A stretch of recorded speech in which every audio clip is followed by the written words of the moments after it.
again, friends, and you are my friends, and welcome to Sunday's Talking Town. I'm, of course, your host, the Gov, joined by Mr. Matthew Phillips. We have got a game to discuss. It is a friendly. I will just sort of go in early with my... don't particularly like talking about friendlies, particularly the first one, because the first one is really about minutes in legs. There's that football cliche, Matt. Minutes in legs.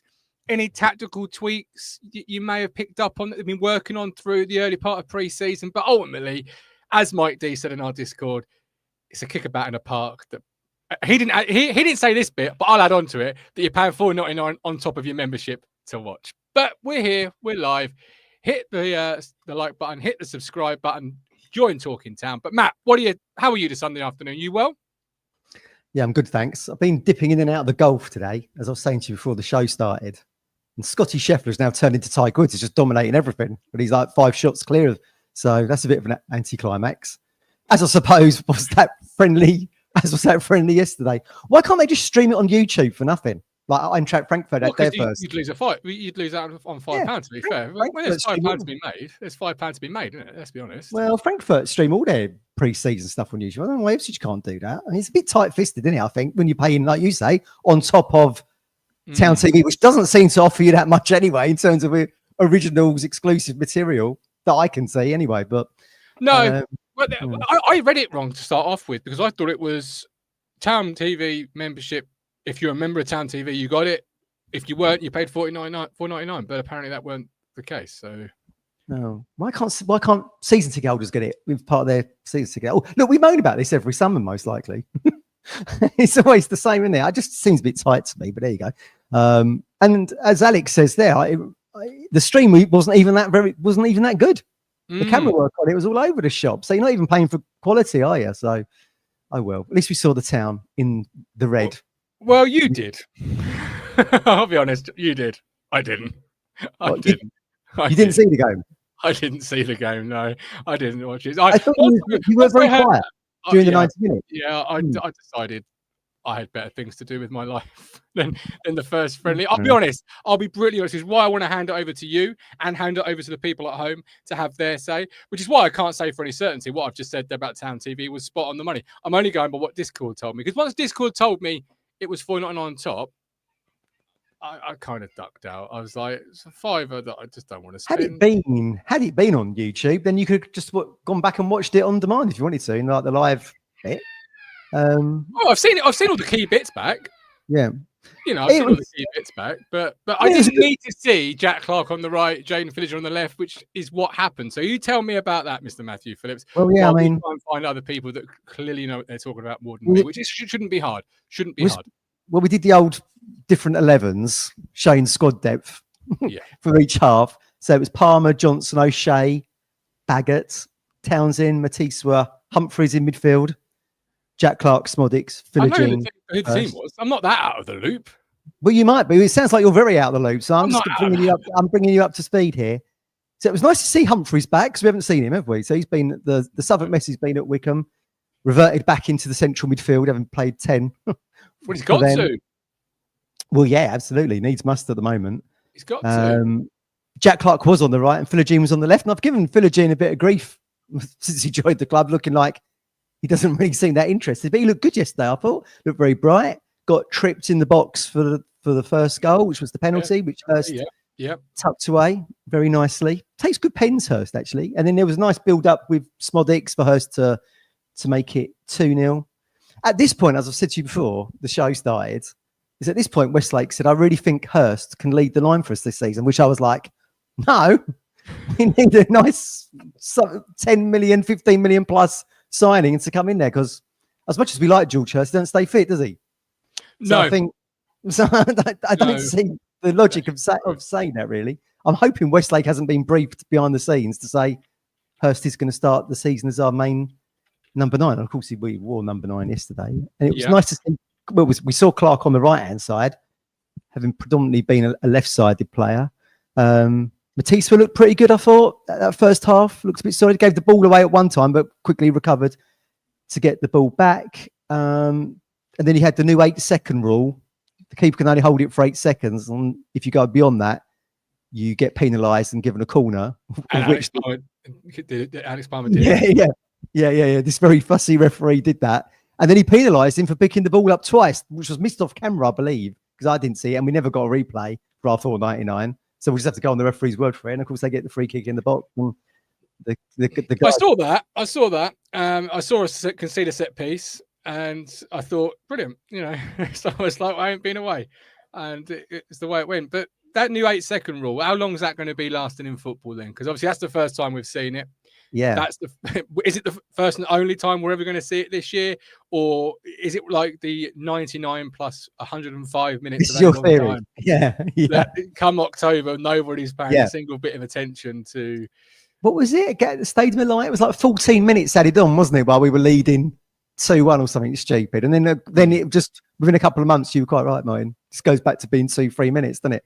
At the end of the game. It does. Well, I mean, it's been put in by IFAB and it's an actual on-field thing, isn't it? So you've got to presume it. But yeah, I mean, will different referees do it differently? I mean, as soon as that keeper's got the ball in his hands, the referee in his mind is going 8, 7, 6, 5, counting down the whole time. So it's going to be interesting. And then of course we had this second 11 come out in the second half.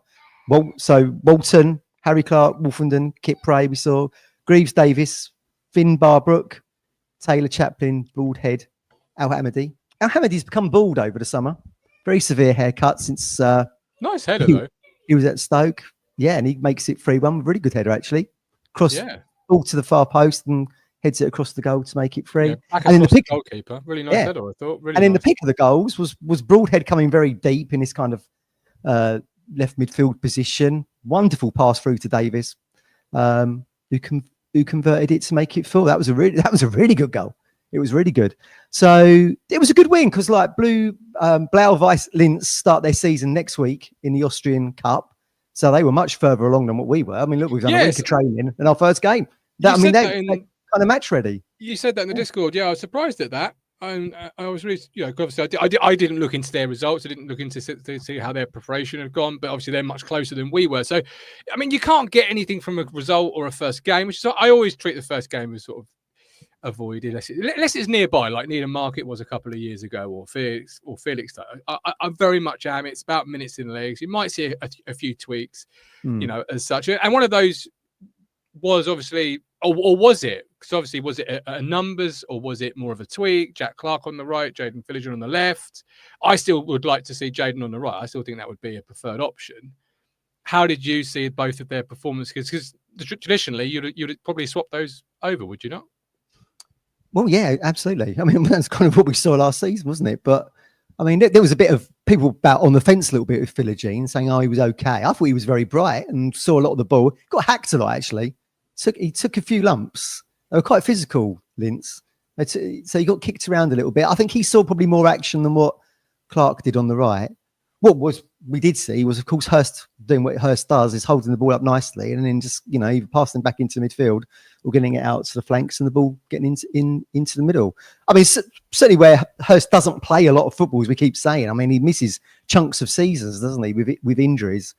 The 2 finishes yesterday. I mean, he takes a fantastic penalty. I mean, always in the corner. Nice. We saw it against Coventry in the Cup and we saw it again yesterday. And then like the build up, I think it was Matisse to Smodix and a little through ball and he just sort of converted it nicely into the bottom corner. Nothing wrong with his finishing. We just got to try and keep him fit, I guess. But this is it with George Hurst, isn't it? There is nothing wrong with his finishing. He is a quality player, but it's the availability, it's the best ability, which is what I always say. And you hope and pray this is the year. Obviously, he does 46 games, doesn't have an injury, has an injury-free season. But you obviously can't go into a season just relying on that hope and a prayer. You've got to plan for it. So you've got to expect a striker still to come in. And Westy may be right. He may well still lead that line with the new striker coming in. But you've got to expect, because, Ali, are you comfortable with him being on number 2 and Hurst is your 1, with knowing Hursty's, sort of injury concern over the last couple of years? Not really.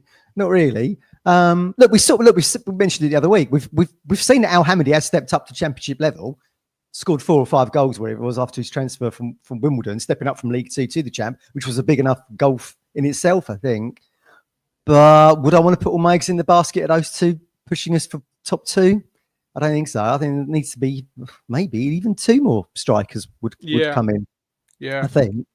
But look, I want to both. Look, I want to see Are you both. going to do get well. two though? But are you going to get two? I think you have to. I think you have to go with just bringing one in. I don't see how you can bring two in knowing that you only play one up front.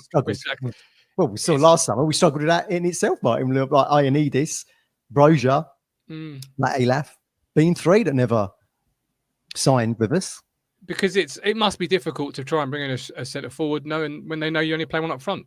You know, in last year you brought. You've always said this, haven't you? You've always said. We had the conversation last summer as well, and I think it will be, and it is. It must be because every player backs themselves, but there is a chance that you can back yourself as much as you like. If you only play one up front and you've got three strikers, one's already been there for a couple of seasons, it must be tough. It must be tough to make that decision to back yourself. I'm just speaking as I would be. Yeah, no, I get it. Neil's put Andy Carroll, who's just signed for Dagenham and Redbridge. Keith Moore. Still Sheffield United, right?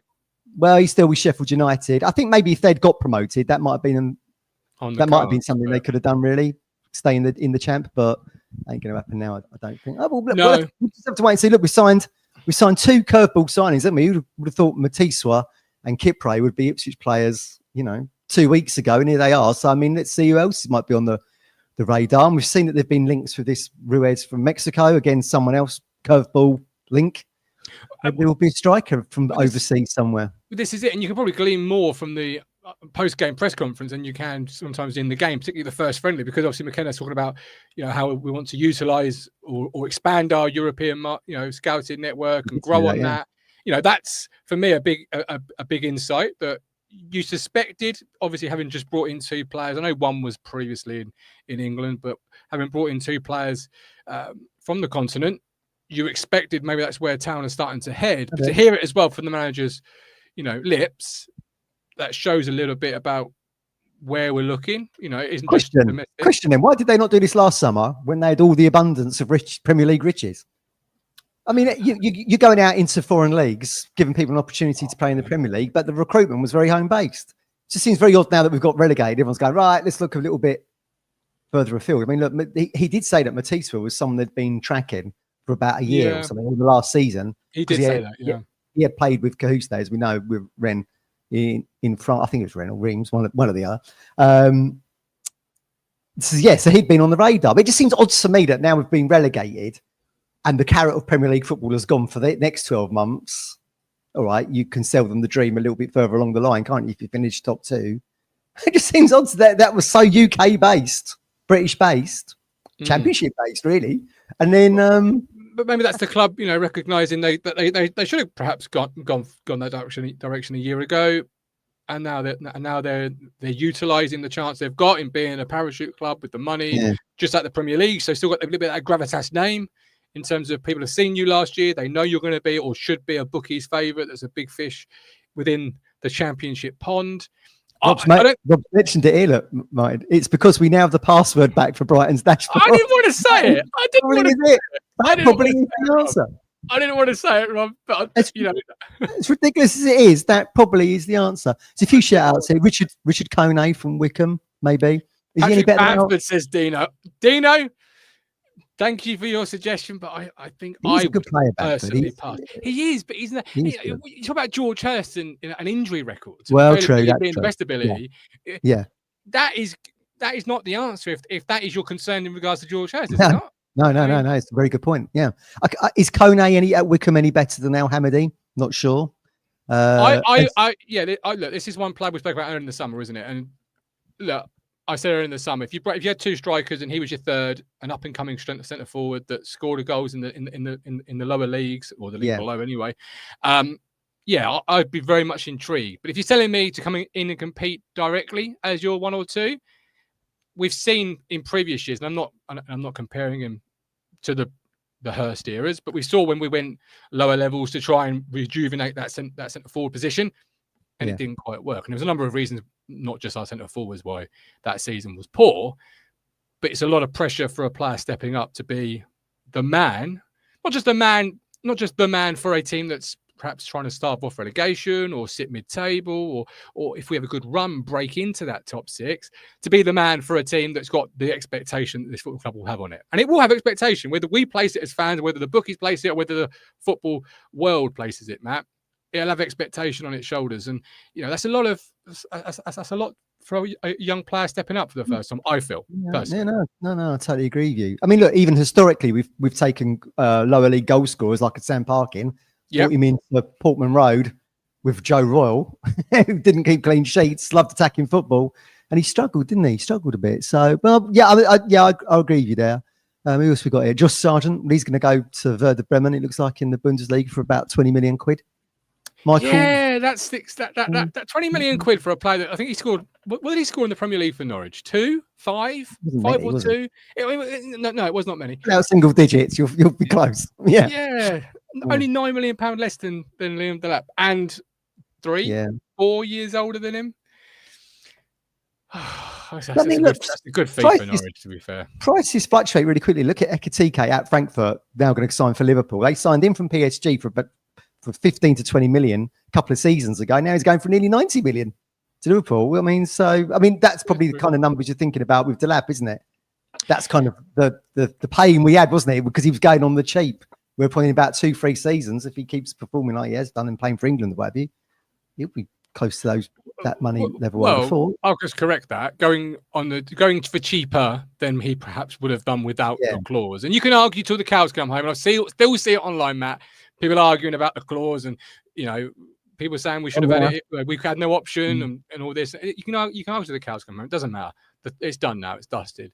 But seeing him go for 9 million less, you have to think Norwich. They'll hate losing the player, but it's a really good fee for them up the road. And whether they reinvest it, what they do with it, that obviously remains to be seen. ITFC GTV, last time we got promoted, we had to ride our luck. However, this season we have got enough championship quality to be serious favourites to go up. Agreed. Rax Max, they're talking of another striker overrated, taking into account we have the championship top goal scorer of the season before last. Smollett's playing striker. I haven't forgotten it. Yeah. You can never have can you ever have too many goal scorers? That's the question I'm going to ask. No, exactly. No, I totally agree. And we've seen historically McKenna teams in these promotion runs have spread goals right across the side, haven't they? They haven't always just been on the number 9. But I suppose the 9 is your focal point, isn't it? To bring you to your Smodics or Villagine or Jack Clark in.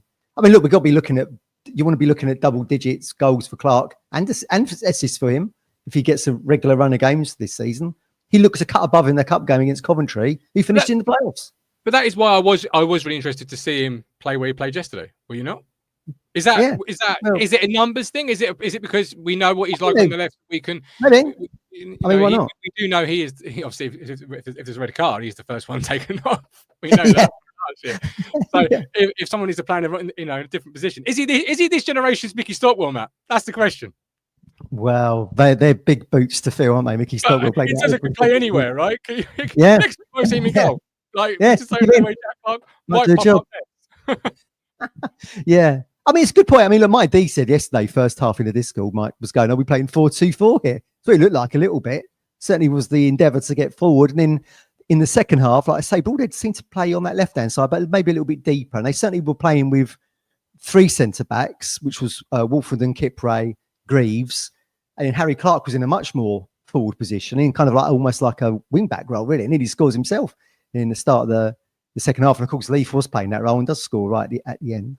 He looks a unit, old Kipray. I'm going to think twice about criticising any of his performances this season. He'll use me as a toothpick, Martin. He'll use me as a toothpick. Did you like what you see from I did, yeah. Look good. I mean, look, Chris, this time last week, Chris did say to us, didn't he? Look, he has got a Rick in him. Whether they're Toto Enciala Ricks, I'm not sure. But he looks solid.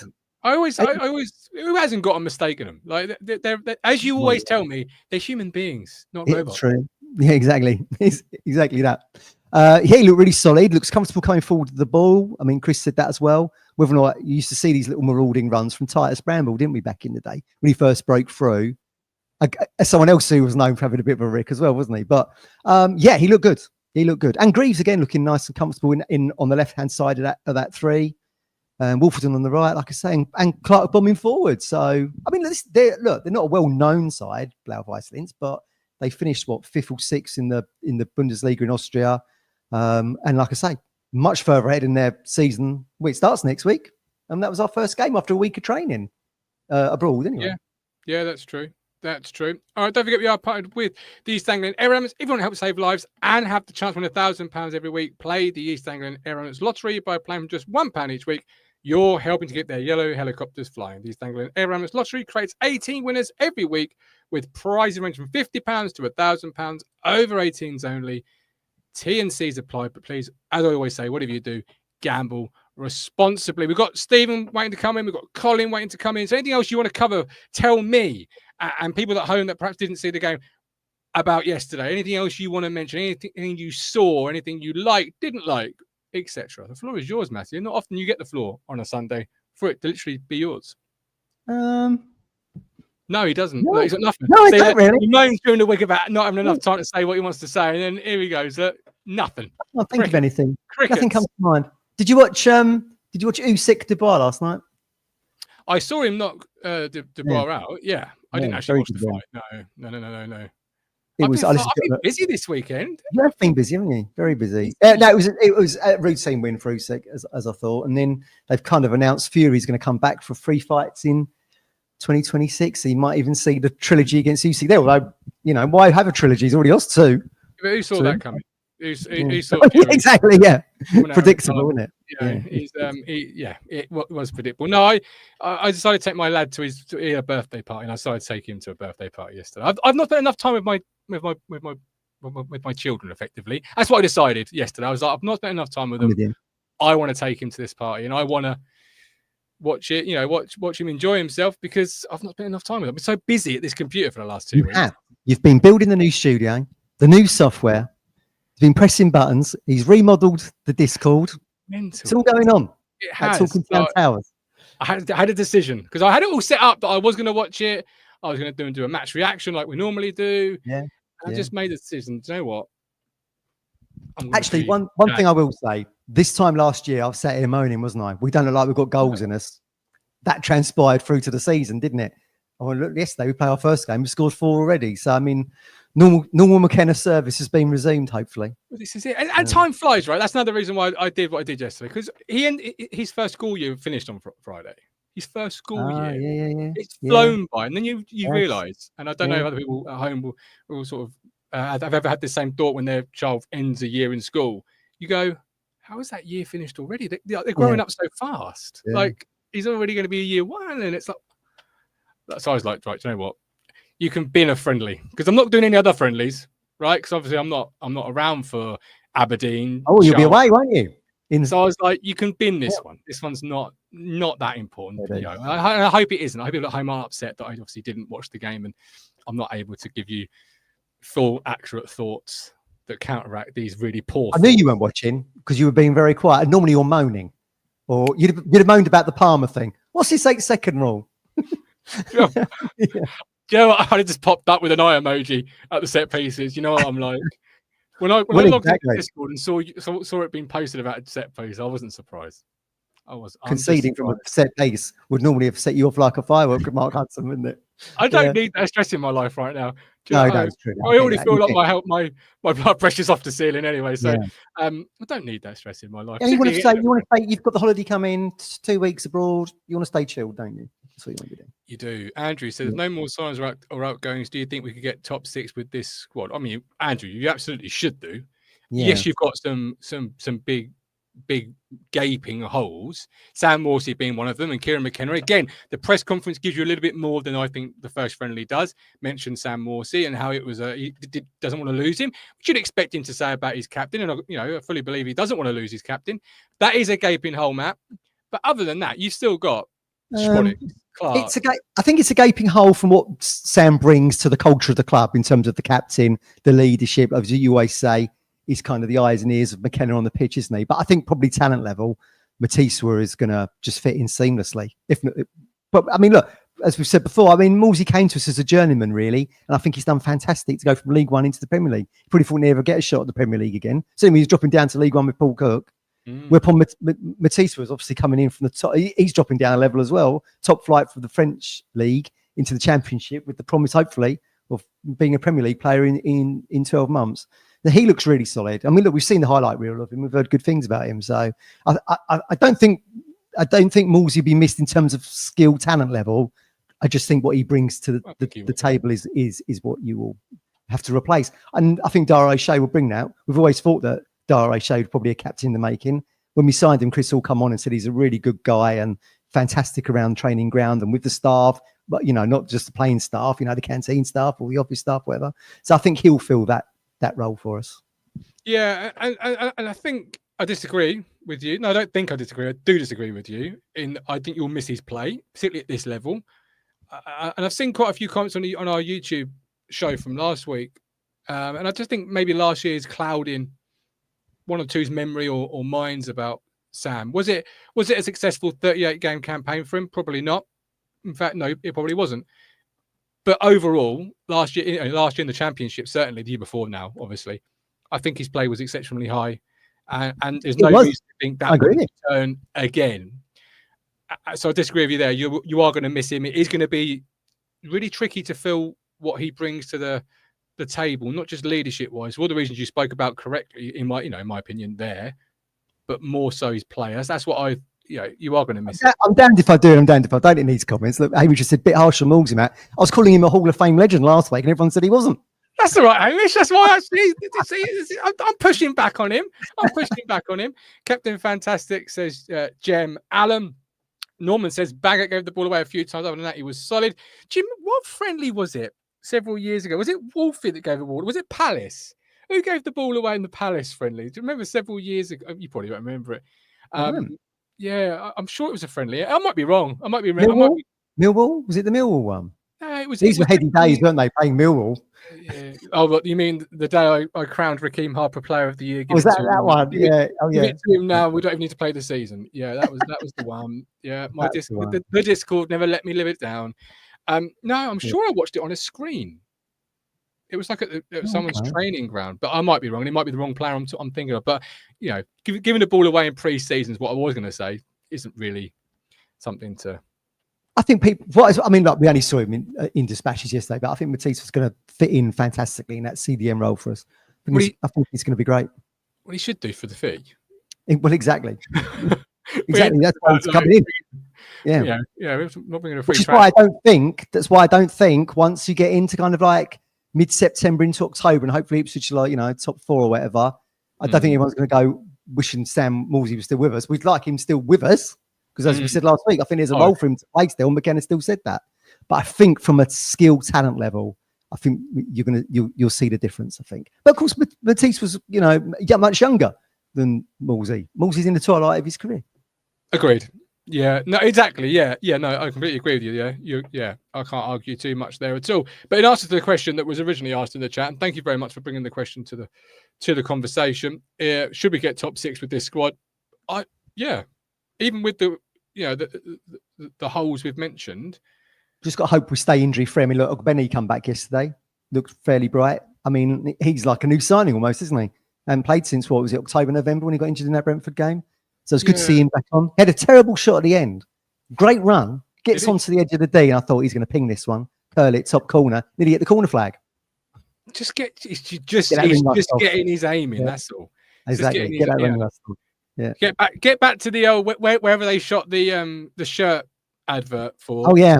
Smaller goals, working on trying to hit there. Look, like the old Nets things you get with the 5 points, 10 points. Just get them smaller goals. Yeah, got it. Like you get at the fair. Talking about shirts, man, I have got an issue, an apology because I didn't. Yeah, I have, and it's. Yeah, I don't have to say sorry, but I'm going to say sorry now because I did the shirt reaction show. Yeah. And I reacted live to the first glimpses of the shirt, and I completely and utterly criticised the away strip.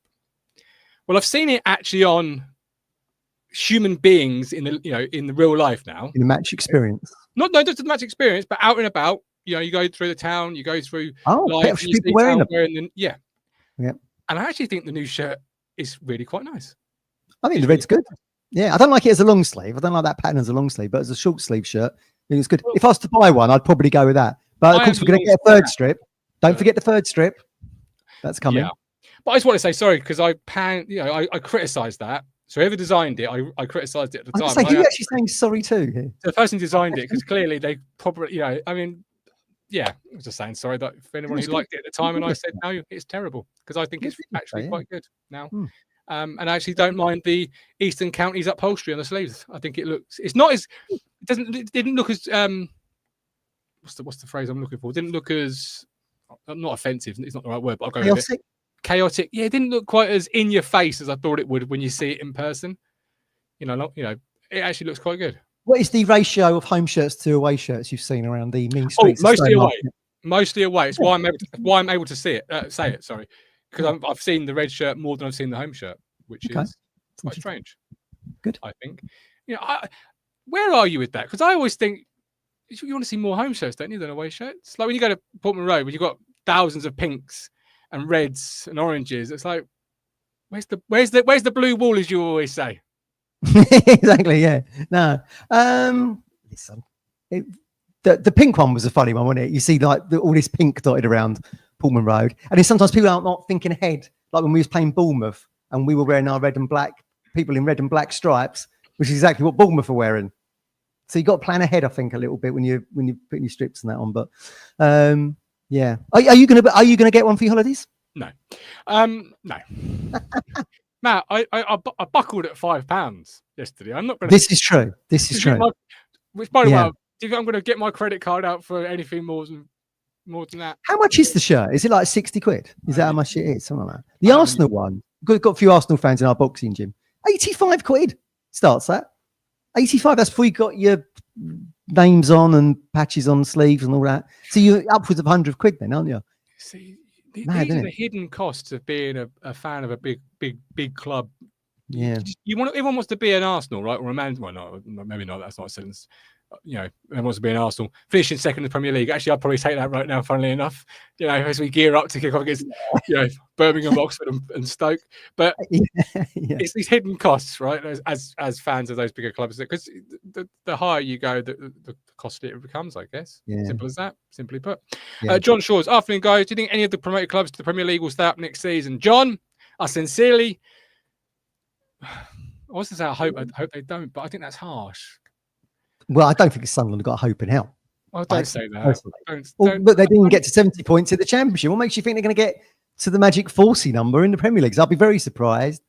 Burnley maybe have got a shot if they can keep clean sheets. That's easy said than done, isn't it? Against the likes of Salah and co.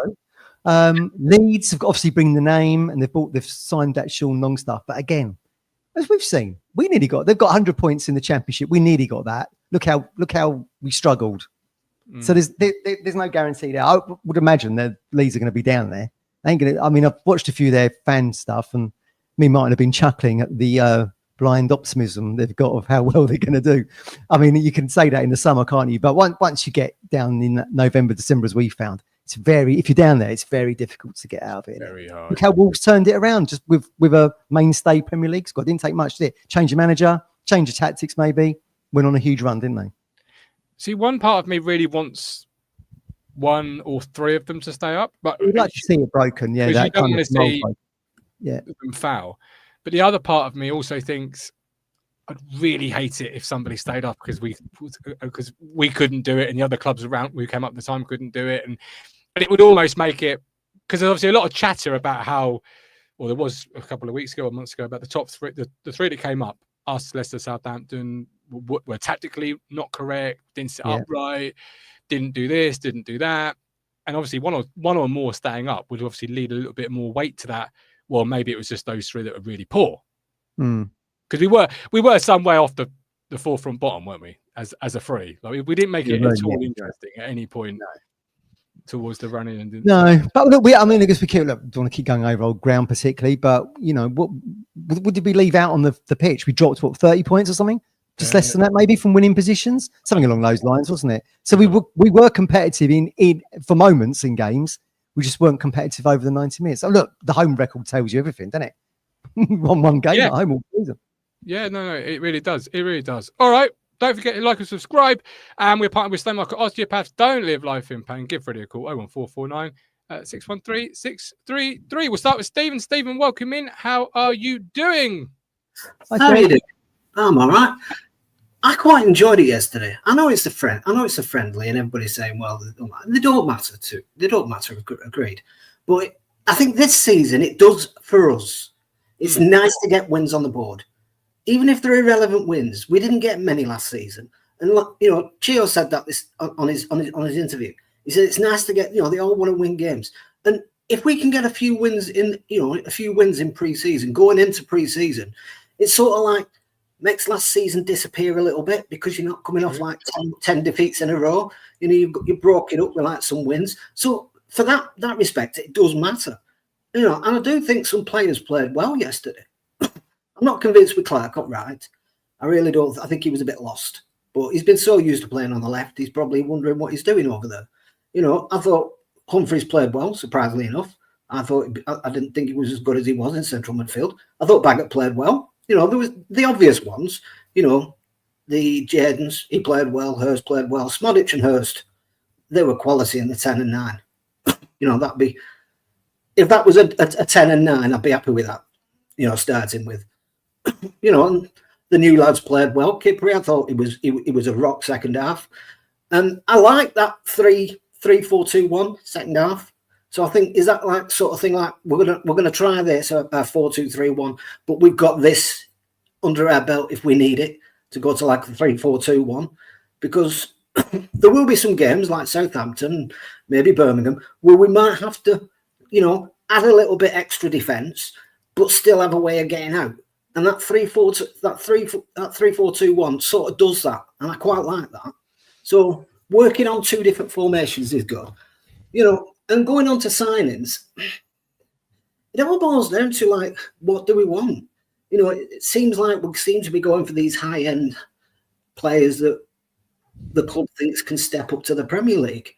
And as I said in Discord, a lot of those players, they're not going to just quickly decide, well, we'll come to you. They'll sit on it and they'll decide in 2 or 3 weeks' time or a couple of weeks' time, waiting to see if a Premier League club comes in for him. I think we have offered for Kiost, and I just think he sat on it to see what came up, and so it came up. I think that's what we're going to find. Now, if we want quick and easy signings, we're going to have to lower the bar on what we want. But then, will they be good enough for the Premier League? I don't know. It's a risk and reward strategy. Agreed. But then this leads into the conversation that you were having on the pub chat voice chat on Discord last night in regards to Morsey and do you let him go? Are we going to rue that at the moment? I can't remember who you were having the conversation with, so forgive me. Oh, it's ITFC bid. Yeah. But isn't that where I chimed in and said, but that's why I wouldn't let him go at this moment in time. I would do the old, look, you can go, but when we've got your replacement, because what you don't want to do is you're right in what you say there, I think, in the terms of maybe that is why things are slower, but then are you not being a bit silly by letting your captain go, your midfield player, one of only 4 midfield players at the football club, one of which is a young player, by the way, who just came back from a loan spell? Are you not being silly by allowing him to leave potentially before you've brought somebody else in? I agree.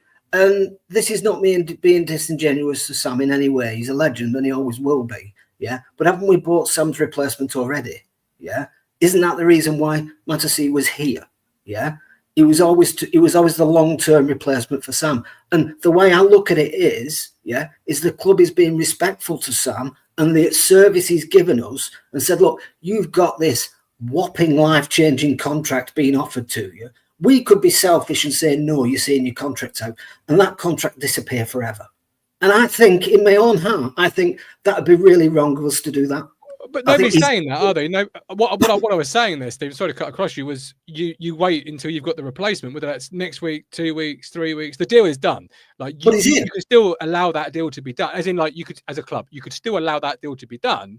You just don't sanction that final. I agree. Move that player played yesterday.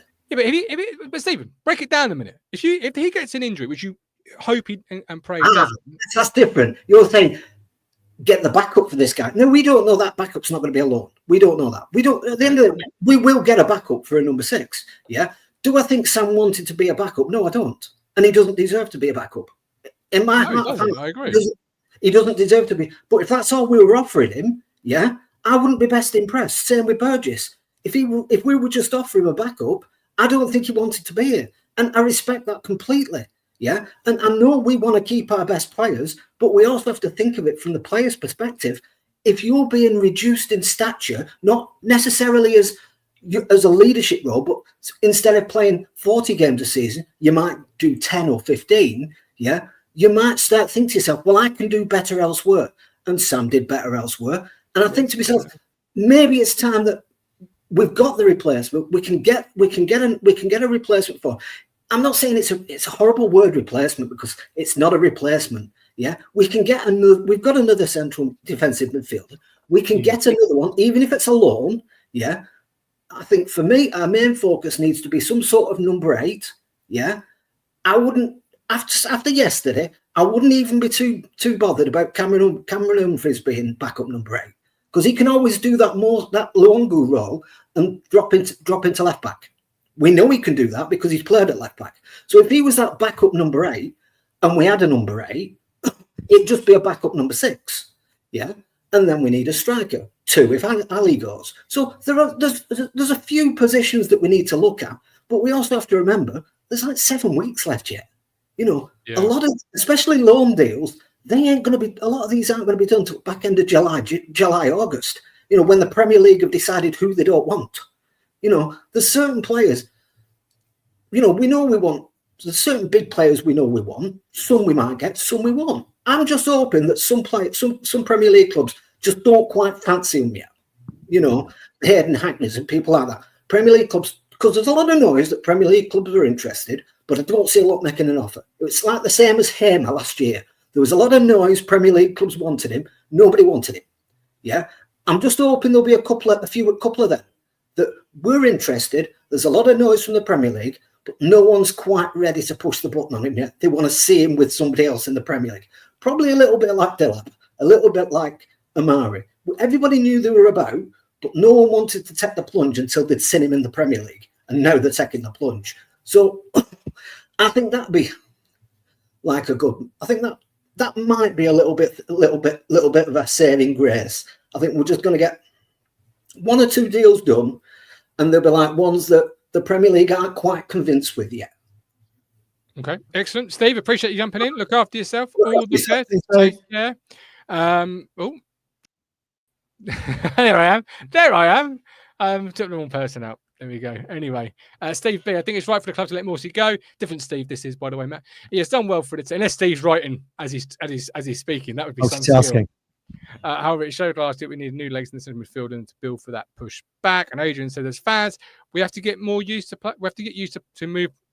As fans, we have to get used to moving players on to move forward to improve the squad. Adrian, one of our YouTube members. Appreciate that, Adrian. Thanks ever so much. Anything else, Matt, before we bring Colin, or should we just jump straight into bring Colin in and hear what the goat's got to say about life? Bring him in. Let's bring him in. Let's do it. Colin, welcome in. How are you, sir? Hi, Colin. Absolutely fine, thanks, Gov and Matt. Yeah, I'm feeling a lot better than I did, so that's good. Excellent. You can hear me okay, Gov? Loud and clear. Yeah, you're sounding good. You're looking good. Thank you. Can I just say, I thought Stephen spoke so much sense there. Absolutely, I couldn't agree with him more or less right across the board. But as regards like how do I feel, you know, I know it's easy. I know it's a friendly.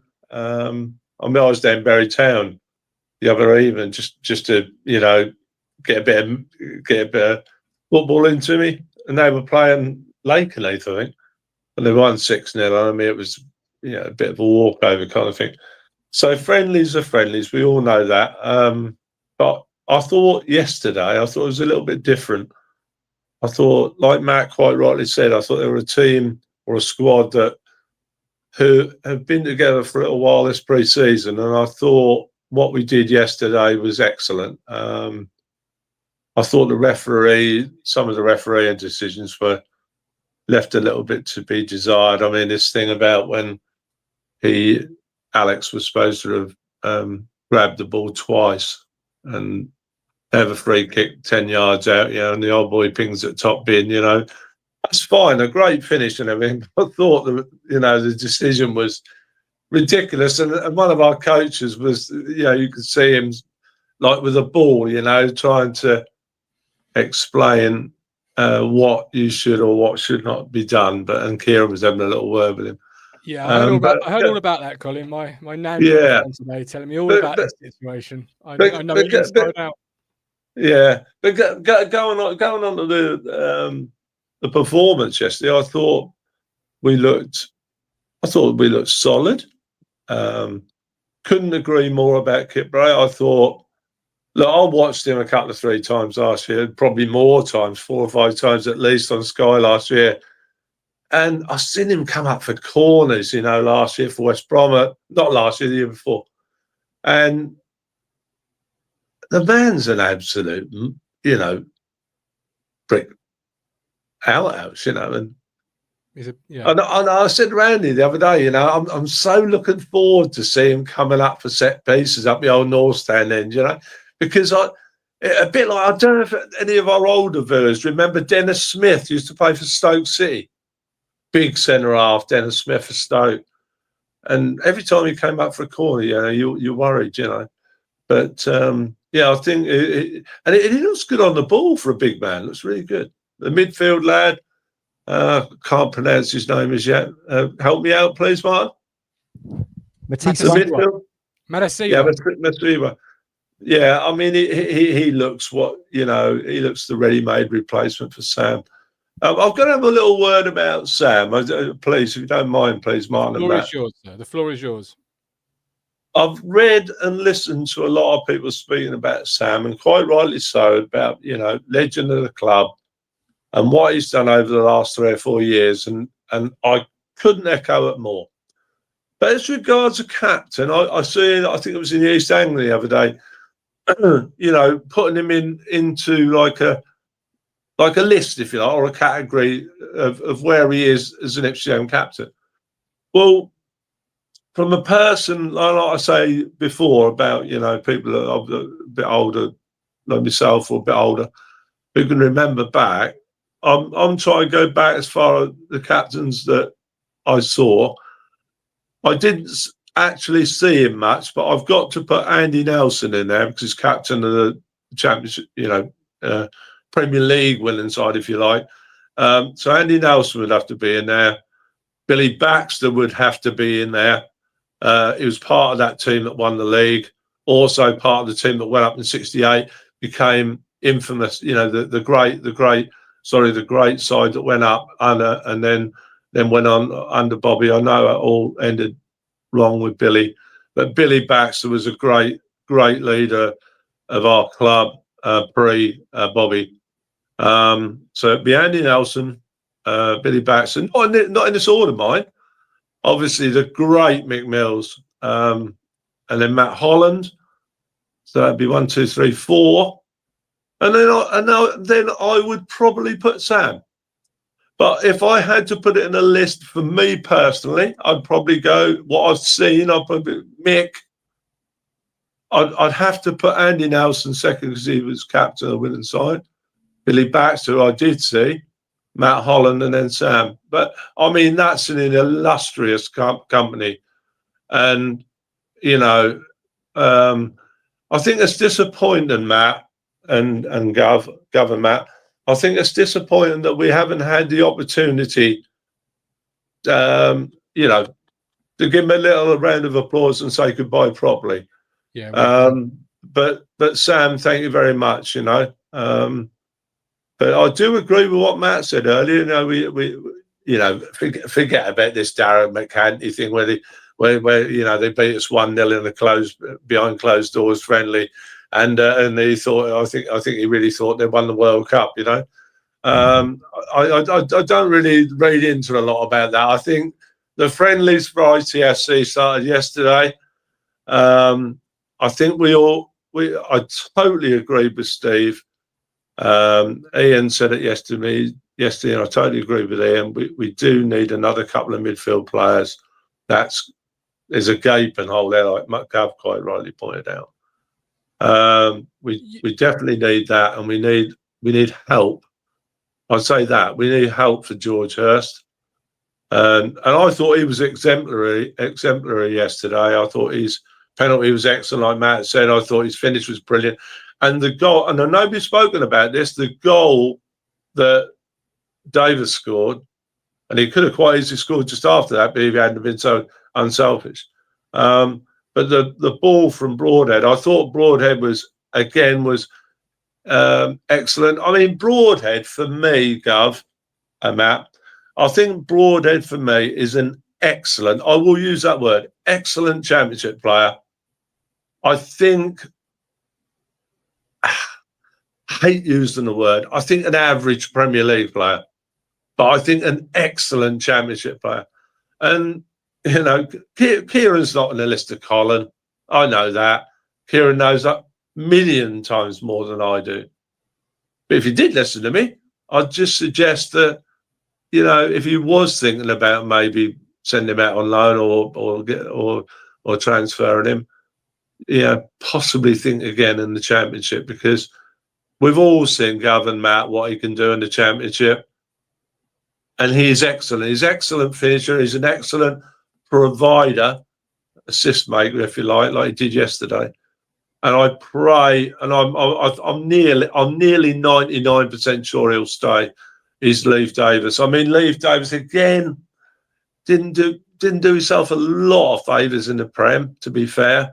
But an excellent, underline the word excellent championship player. We cannot afford to lose Leif.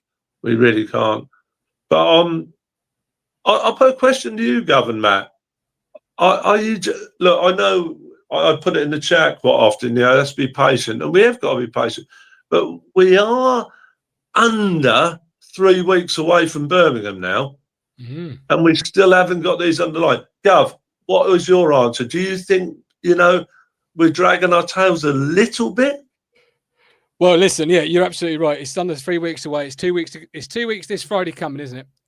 Yeah. We start the season away at Birmingham, who will come out of the gates with a whole load of momentum. They're obviously having a window themselves, which people are, you know, keep posting in the Discord about. Oh, it's a good signing. This is a good signing. Yeah, we are. I'm not concerned, Matt, but I'm equally starting to get a little bit like, okay, we need to get going. Just a little bit more urgency in the window. What about you? Yeah, I'd probably agree with that. I mean, we're impatient as fans anyway, aren't we? We're seeing people like Delap go in and probably Amari this week, and we want to see the replacements come in ASAP. But I mean, look, as you rightly said there, Colin, like Hurst played really well yesterday. If he has to start at St Andrews against Birmingham and lead the line, I'd be quite confident with that. It's the only question mark I have around Hurst is what he gives you across 46 games, because he gets injured quite easily and then misses whole chunks of season, doesn't he?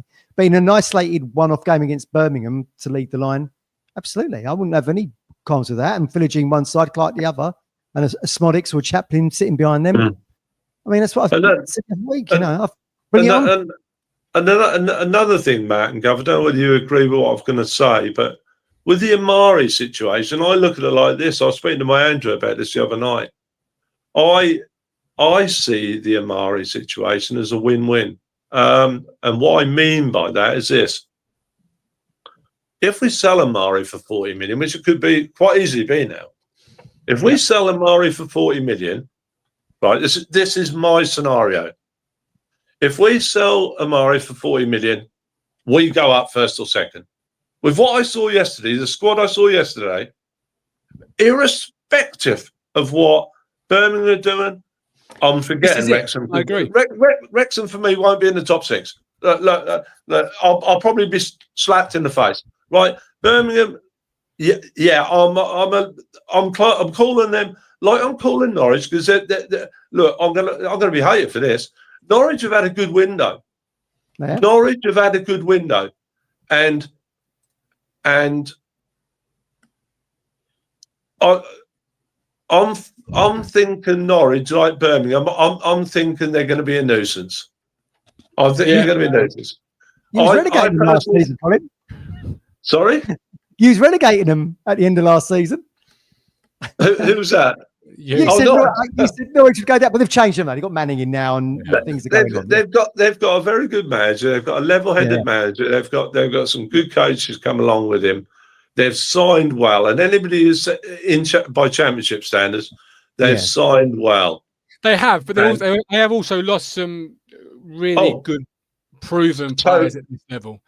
Totally agree. So, they've signed potential players with a lot of intrigue about them. If they come off, they'll be okay. It's whether they, with potential, it's whether it's fulfilled instantly or whether you want to wait for it. And they've lost players where they've credible stats and goals that they would give you at this level. So that's interesting. I see Tommy K's, but he won't get 40 million. Now Tommy K is more than welcome to his opinion, right? I haven't got a crystal ball, neither has Tommy K. Right, let's just say we get 35 million, which is the clause. If we get 35 million for Amari, or whatever we get for Amari, this is my win-win situation. If Amari goes for that figure or something around that figure, we go up. If Amari stays and we don't get 35 million, but Amari stays, in my opinion, he will be the best player of his ilk in the Championship. And I think injury-free, if he stays injury-free for 80% or 85% of that season, this season, agreed, we still go up with what I saw yesterday. And hopefully another couple of additions. Yeah, I believe we will go up first or second. Love it. Colin, optimistic as always. Appreciate you jumping on with us. You look after yourself, all right? Take care. All the best. Let me move you there, and we move that back to there. There we go. Some really good insights there from Colin and Steve. I think when Murray will go this week because Mbeumo's going to go to Man United for 60, 70 million, isn't he? And that's going to trigger Hutchinson going to Brentford. Well, we know that they put in a bid for 35 million on the relegation clause. It ain't going to be anything less than that, is it? There might be some wriggle room in terms of add-ons and things and international caps that they can put in there, which may get you to 40 million. It's going to be 35 minimum. That's a certainty. Yeah. Sorry, I jumped. I came off the live show there. You're pressing too many you're pressing too many buttons. Keep your hands away from the keyboard. Love it. Love it. No, but I had to because I was beckoned. I heard my name, of course, and I had to. Your dinner's on the table. No. I was just asked, "Are you still alive?" And I said yes, and then shut the door again. Shut the door. The problem being downstairs now, Well, the thing is, I'm there within easy. This is another issue. I wasn't sure when the door was opening whether it would be a grown up or whether it be children saying no. So I was like, exactly. Quick, turn the camera off. But who knows what happened when Mbeumo goes to United, Hutchinson goes to Brentford. That might open the doors. That might open a door for another couple of signings that suddenly come in quick fire fashion like Kip Praying Matisse. So let's wait and see what this week brings. Yeah, agreed. Let's wait to see what this week brings. We're done for the day. We are back just the middle of the week next week. So do join us then, unless we have a transfer before then. Then obviously we'll go live because that's what we do here at Talking Town. And as Colin and Stephen have proved, we don't just ask you to have an opinion. We invite you to come on the platform and have your say. It's for fans, by fans, and who else to say your opinion but you? Because it's your words and it's your opinion. Own it.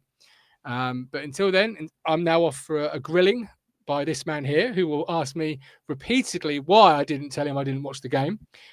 He will. If I could record it for you, ladies and gentlemen, I would, because it would be box office viewing. He is going to tell me off something rotten. So I don't want to end the show. If somebody else has got anything else to say, please bring it up now. No. Okay, perfect. In that case, thank you very much for watching. All the best. God bless. I'm off for my telling off. You make me